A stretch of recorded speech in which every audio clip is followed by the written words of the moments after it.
На общем пространстве ЕАЭС молодежь Кыргызстана должна быть конкурентоспособной как в специальных направлениях, так и в бизнесе. Об этом сегодня во время открытой лекции в Кыргызском экономическом университете сказал министр Евразийской экономической комиссии Данил Ибраев.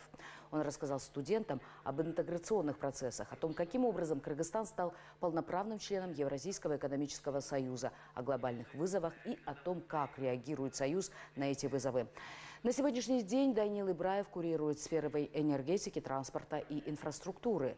Слушатели узнали, на каком этапе сейчас создание общего энергетического рынка, единых принципов перемещения транспорта. Также ожидается встреча Ибраева со студентами АУЦА. Наше студенчество, наше будущее, оно правильно сориентировалось, услышало ответы из прямого, как говорится, прямым образом на те вопросы, которые сложились.